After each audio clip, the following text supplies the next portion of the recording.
My best friend was diagnosed with terminal cancer, and I abandoned her. We met when she was 5 and I was 6. We were both from divorced homes, and my dad lived 5 houses down from her mom. I don't remember the details of her family's custody arrangement, but her mom basically had full custody, and I was 50-50 between my parents. When I was at my dad's, we were inseparable. We were polar opposites in personality, but loved all the same things, and both had huge imaginations, where I was brash, outgoing, and loud. She was gentle, soft, and quiet. We did literally everything together. I loved her so much. I was 14 when she found out she had cancer, and I couldn't cope. I basically ghosted her. My dad had moved away by that point, so I basically got to pretend it wasn't happening. Out of sight, out of mind.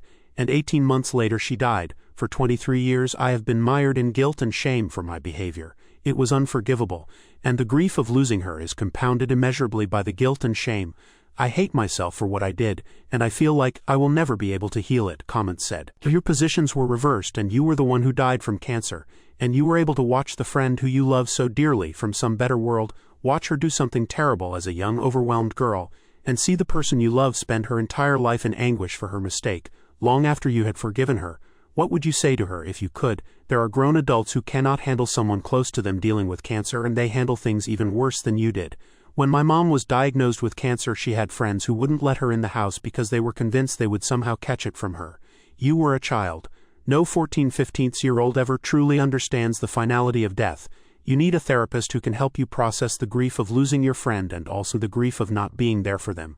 This was a terrible situation all the way around. This isn't an accusation, but please don't reach out to her family. What right do you have to make them go back to a trauma like that and ask for forgiveness? Let them be at peace.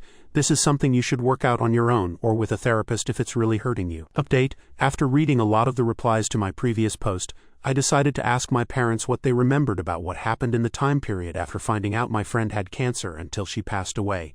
Y'all, my broken little brain rewrote history. To my recollection, I only saw my friend once after finding out she had cancer. That's all I remember. I talked to my mom on the phone and she said that she remembers multiple visits I had with my friend. She even reminded me of photographs she has of my friend and I from after her diagnosis, and that is not the visit I remember. Then I texted my dad and he corroborates the multiple visits and said that I kept in touch with her regularly. He even claimed there was a last visit at her bedside, which is mind-blowing to me. How is it possible that I don't remember that? I also found out that my mom sang at her funeral. My brain deletes the memory of her even being there at all. I had also forgotten that I went to visit her mom at some point in the years after she had passed away. I don't remember exactly when. I want to say my mid to late teens. I was 15 when she passed. At that point, her mom had kept her room as it had been when she was alive and said if there was anything of hers that was particularly meaningful to me that I could have it.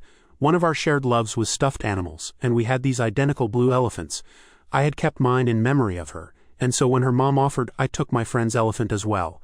I still have them both. I thought I abandoned her, but by all accounts that's not what happened. I don't know what to make of it, this false history my brain created. My best guess is that by my own standards, I wasn't there enough. The amount of time I spent with her after her diagnosis was not equal or proportionate to how much I loved her and how much she meant to me. So maybe in a way I still did abandon her, just not to the degree I thought I did. I don't know. Therapy starts Thursday. Wish me luck, and thanks for reading.